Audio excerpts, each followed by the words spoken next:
diputar sebuah rekaman di persidangan. Salah satunya yang disebut sama NM adalah punya bukti bahwa ada intervensi dirimu untuk menjebloskan Niki ke.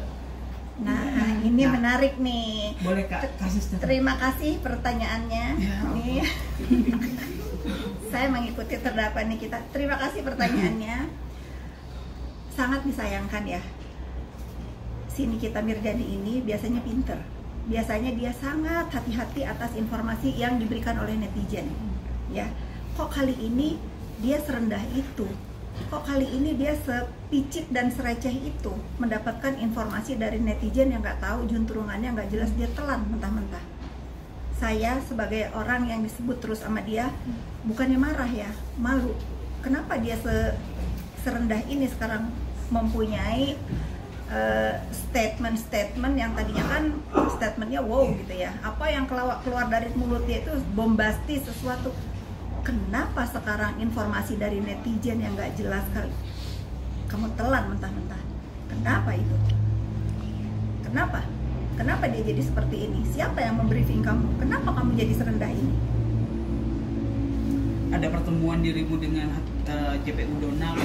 Saya ada sayembara 244 miliar. Besarnya sama dengan tuntutan si terdakwa Nikita Mirzani ini kepada pelapor yang melaporkan dia. Kalau ada foto saya dengan yang terhormat JPU Ibu Dona, wah seru nih. Karena saya kenal pun tidak, ketemu juga nggak pernah, ngelihat aja cuma di TV pada saat persidangan. Kok bisa dia telan mentah-mentah informasi yang akhirnya membawa dia punya musuh loh. Dia mengatakan itu di depan majelis hakim yang mulia tanpa jelas sumbernya dari mana, kebenarannya dari mana. Kok bisa serendah ini dia mengatakan statement-statement yang nggak jelas seperti itu. Saya tantang itu. Mungkin ada kepikiran juga kalau ini keterlaluan, terus saya di framing seolah-olah saya ada dalam lingkaran sindikat pemeras skincare di Indonesia ini. Saya akan bawa ke kantor, saya akan bawa ke jalur hukum ya. Tapi Kak Fit melihat ini kan kayak udah jadi apa ya, giringan opini yang mungkin berbeda dengan aslinya. Gimana perasaan geram gak sih Kak? Saya nggak geram, awalnya saya geram, dari geram ya udah jadi lucu gitu ya, dari lucu kok aneh ya, jadi jijik, sekarang jadi kasihan gitu. Semakin kesini semakin ngawur, bukannya semakin sini semakin fokus kepada pembelaan dirinya agar terjerat dari tuduhan TPPU dan pemerasan. Kenapa Fitri Salhuterus selalu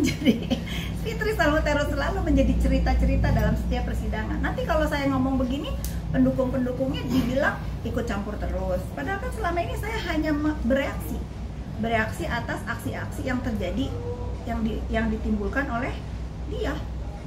Gitu ya, jangan marah kalau saya balas. Saya kan udah bilang, saya udah nggak bisa diam lagi. Sekarang kalau ada apapun berita tentang saya yang nggak benar, saya luruskan, sekalian saya injek gitu. Nggak bisa lagi saya diem. Kak, ini kan di penghujung kalimat yang kemarin. Nah, JPU nih. JPU Dona.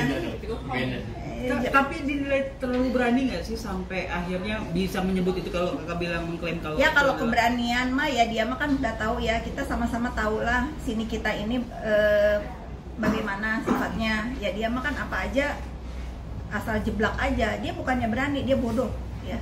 Menurut saya dia bukan berani, dia gegabah dan cenderung bodoh. Karena dia akhirnya apa? Jadi bikin orang kesel. Kalau saya sih nggak akan kesel ya.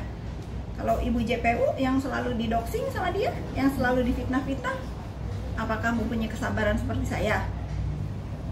Kak Fitri, salah satu akun yang disertakan itu Duta Intel, yang dimana beberapa ya, itu posting Duta Copet. Udah ya, saya nggak mau komentar atas nama itu. Dia adalah orang yang mengikuti jejak si Nikita Mirzani ini melakukan premanisme di dunia maya. Itu udah terlalu receh, terlalu sampah lah. Saya nggak mau berkomentar atas nama si Duta Copet itu. Biar aja itu menjadi konon, katanya kan dia dibayar oleh Dr. O untuk nyerang-nyerang saya. Go ahead, enjoy. Saya nggak akan gentar, saya nggak akan peduli juga.